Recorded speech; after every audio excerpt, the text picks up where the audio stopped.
Mad for you লেখিকা তানিয়া খাতুন পর্ব ৩। রাত হয়ে গেছে, চারিদিক অন্ধকারে ঢেকে গেছে। রুহি হোস্টেলের রুমে বসে পড়াশোনা করছিল। তার থেকে কিছুটা দূরে সিমরান ফোনে ব্যস্ত। হঠাৎ রুহির চোখের সামনে কৃষের মুখ ভেসে উঠল। রুহি চোখ বন্ধ করে মাথা নাড়ল, আবার পড়ার দিকে মন দেওয়ার চেষ্টা করলো।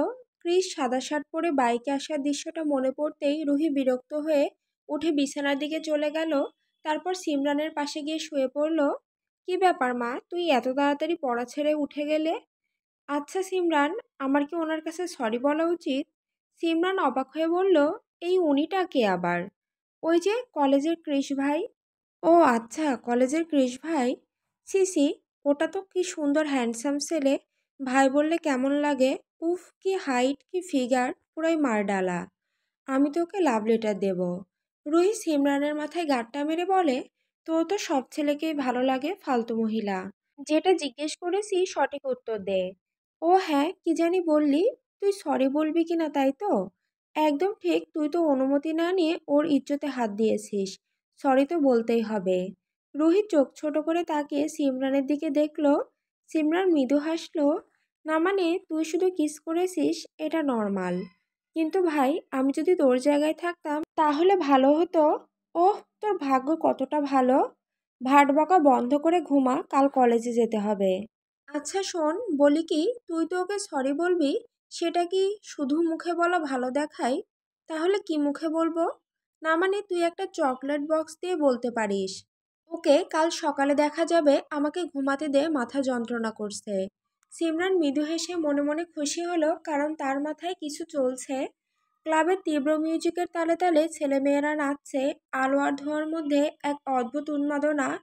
ক্রিস এক কোণে বসে একটার পর একটা পেক শেষ করছে। আমান হালকা দুলতে দুলতে ক্রিসের পাশে এসে বসলো। কি ব্যাপার ব্রো, আজ এমন ঝিমাচ্ছিস কেন? ক্রিস চুপচাপ গ্লাসের দিকে তাকিয়ে, আচ্ছা, কারো কথা যদি বারবার মনে পড়ে তাহলে কি করা উচিত বলে তুই মনে করিস? আমান হেসে, সেটা নির্ভর করছে তুই কার কথা ভাবছিস তার উপর ভাই। ক্রিস হঠাৎ গ্লাসটা টেবিলে আছড়ে ফেলে উঠে দাঁড়ালো। একটা ল্যাদা মার্কা মেয়ে বারবার মনে পড়ছে। শালা মেজাজটাই বিগড়ে দিচ্ছে। তার ঠোঁট, তার চোখ, চুল, সবকিছু যেন আমাকে চুম্বকের মতো টেনে নিচ্ছে। এই সময় ছোট ড্রেস পরা এক মেয়ে এগিয়ে এসে ক্রিসকে জড়িয়ে ধরে। ক্রিস ঘুরে তার ঠোঁটে ঠোঁট মেলায়, কিন্তু কয়েক সেকেন্ডের মধ্যেই ক্রিসটাকে ঠেলে সরিয়ে দেয় আর এক চড় মারে। চল হাট শালি। আমান তাড়াতাড়ি এসে ক্রিসকে ধরে। ভাই বাড়ি চল, আজ তোকে দেখে মনে হচ্ছে অনেক বেশি খেয়ে ফেলেছিস। ক্রিস টলতে টলতে বলে, ওই শালাটাকে ফোন কর, বল আমার ড্রাগস লাগবে। কি করবি ওসব দিয়ে? আজ তোর মেয়ে লাগবে না? না, আমি ড্রাগস দিয়ে কাজ চালিয়ে নেব। এই মেয়েগুলোকেও সহ্য করতে পারছি না। তুই করবি, চল তোর সঙ্গে করি। আমান হকচকিয়ে, আরে না ভাই, আমি পুরো ভার্জিন মানুষ। তোর শালা মতলব ভালো না, দূরে দূরে থাকতে হবে তোর কাছ থেকে। রুহি আর সিমরান বেলা করে ক্লাসে ঢোকার আগে কলেজের সামনের দোকানটা থেকে একটা চকলেটের বক্স কিনলো। রোদের আলোতে চকলেটের মোড়কের চকচকে আভা যেন রুহির মুখে পড়ে আরও উজ্জ্বল করে তুলছিল তাকে। আজ রুহি পরেছে হালকা হলুদ রঙের চুড়িদার, একদম সাদাসিধে কিন্তু চোখে পড়ার মতো। চুলগুলো সুন্দর করে বেনি করা, কপালে ছোট্ট টিপ আর ঠোঁটে হালকা হাসি। সিমরান তাকিয়েই বলে ফেলল, তুই যেদিনই এমন করে সাজিস সেদিন সবাই তোর দিকে তাকিয়ে থাকে। রুহি হেসে মাথা নাড়ল, বোকা, আমি তো এমনিতেই রোজকার মতোই সাজি। দুজনেই হেসে কলেজের গেট দিয়ে ভেতরে ঢোকে। তারা সরাসরি চলে গেল সেই জায়গাটায় যেখানে আগের দিন ক্রিস আর তার বন্ধুরা বসেছিল। চারপাশে একটু নীরবতা, পাতা ঝরে পড়ছে, বাতাসে হালকা ধুলো। আজ জায়গাটা একদম ফাঁকা, কোনো হাসির শব্দ নেই, কোনো চেনা মুখও না। সিমরান মুখ বাঁকিয়ে বলল, কি ব্যাপার, আজ ক্রিসরা কেউ এলো না নাকি? রুহি কাঁধ ঝাঁকিয়ে বলল, কে জানে, চল ক্লাসে যাই।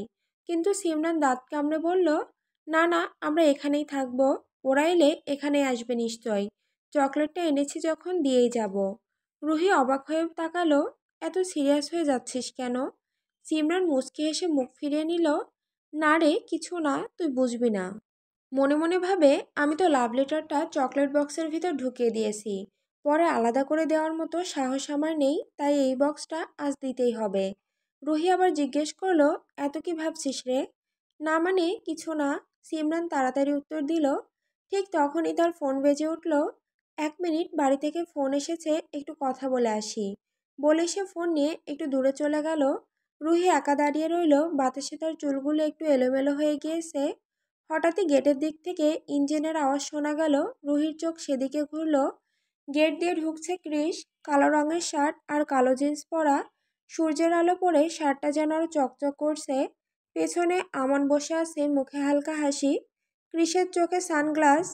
কিন্তু তবু ওর উপস্থিতিতে একটা অদ্ভুত আকর্ষণ, যেন চারপাশের হাওয়াটাই থেমে গেছে। রুহির বুক ধক করে উঠল, সে নিঃশব্দে তাকিয়ে রইল, চোখ সরাতে পারছিল না। ওই মুহূর্তেই সিমরান ফোনে কথা শেষ করে ফিরে এলো। চল অন্য জায়গায় খুঁজি ওদের, হয়তো ক্যান্টিনের দিকে আছে। রুহি চোখ না সরিয়ে, না দরকার নেই, দেখ ওই দিকে। সিমরান তাকিয়ে দেখলো ক্রিস বাইকে হেলান দিয়ে দাঁড়ানো ভঙ্গিটা দেখে ওর বুকেও হালকা ধাক্কা খেলো। রুহি আস্তে বলল, চল যাই ওর দিকে। দুজন ধীরে ধীরে ক্রিসের দিকে এগিয়ে যেতে লাগলো। ক্রিস বাইকটা স্ট্যান্ডে দিয়ে বসে সিগারেট ধরালো। আকাশে হালকা রোদ, কলেজের মাঠের ধারে কয়েকটা পাতা উঠছে, আর ক্রিসের চোখে একরকম অলসতা। আমান হঠাৎ কনুই দিয়ে ঠেলে বলল, ভাই সামনে তাকা, দুইজন সুন্দরী আমাদের দিকে আসছে। ক্রিস ধোয়া ছেড়ে অলসভাবে বলল, সুন্দরী নাকি দেখি তো। ধোয়ার ফাঁক দিয়ে চোখ তুলে তাকাতেই ওর দৃষ্টি থেমে গেল। দূর থেকে দুজন মেয়ে এগিয়ে আসছে, একজন পরেছে পিঙ্ক স্যুট, আরেকজন হলুদ রঙের চুড়িদার। সূর্যের আলো পড়ে সেই হলুদটা যেন সোনার মতো ঝলমল করছে। আর তখনই ক্রিসের চোখ আটকে গেল সেই হলুদ পোশাক পরা মেয়েটির মুখে। একটা সরল মুখ, যেন নরম ফুলের পাপড়ির মতো। চোখে একরাশ লাজুকতা, তবু একটুখানি হাসির ছায়া আছে ঠোঁটে। ক্রিসের গলা শুকিয়ে গেল, সিগারেটের ধোঁয়া এক মুহূর্তে বাতাসে মিলিয়ে গেল, কিন্তু ওর চোখ আর নড়ল না। ক্রিস মনে মনে, পুরো হলুদ পরি, এই মেয়েটা আমায় শেষ করে দেবে মনে হচ্ছে। কেন এত সুন্দর হলো, কে বলেছিল এত সুন্দর হতে? আমার পাশে থেকে ফিসফিস করে বলল, কিরে ভাই জমে গেলি কেন, দেখেই তো থেমে গেলি। ক্রিস ধীরে ধীরে হাসলো, কিন্তু চোখ এখনো রুহির দিকেই। বাতাসে রুহির বেনি দুলে উঠছে। ক্রিসের মনে হলো যেন প্রতিটা দুলুনি তার বুকের ভেতরে কোনো অজানা সুর বাজাচ্ছে। তার সিগারেটটা আধ খাওয়া অবস্থায় মাটিতে ছুঁড়ে দিয়ে পায়ে চাপা দিল ক্রিস। চোখ নামাতে চাইলো, কিন্তু নামাতে পারল না। মনে হলো এই মেয়েটার মধ্যে একটা অলৌকিক ক্ষমতা আছে, যা ক্রিসকে টানছে। রুহি আর সিমরান ধীরে ধীরে এগিয়ে এসে ক্রিস আর আমানের সামনে দাঁড়ালো।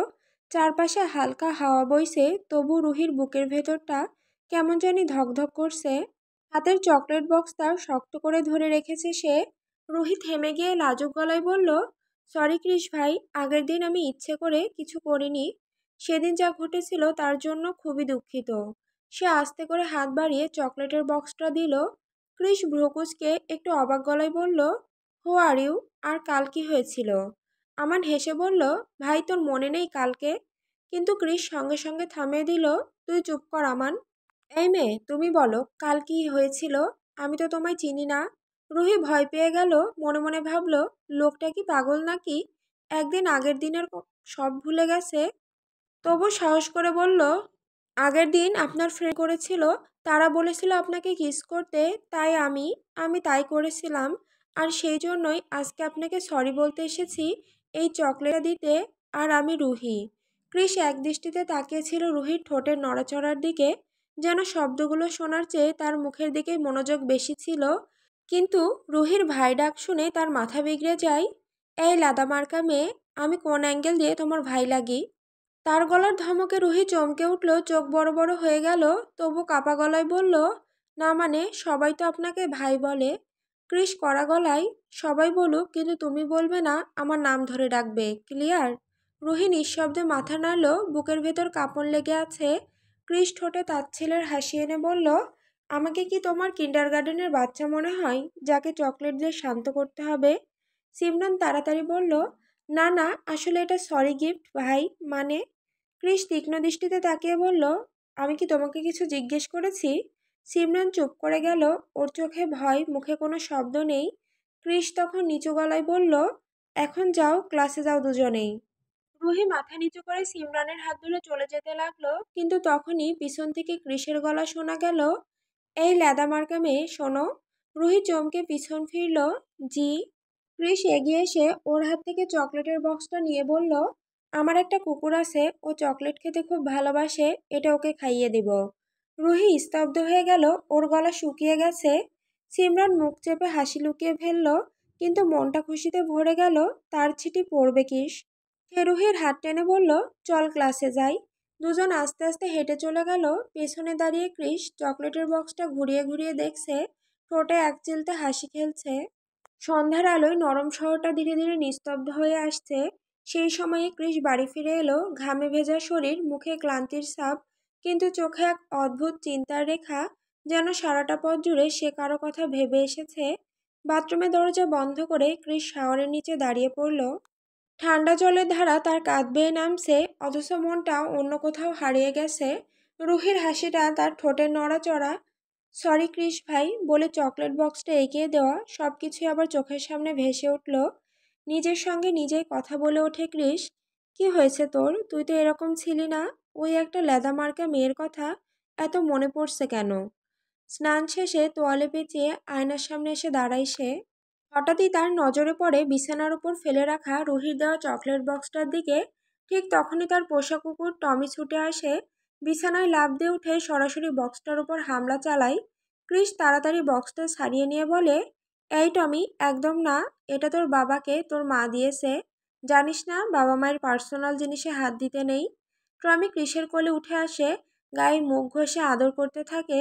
ক্রিস হেসে বলে, হুম, একদম না। এটা আমার, তুই একটাও পাবি না। চল যা, তোর খাবার দিয়ে এসেছি রান্নাঘরে।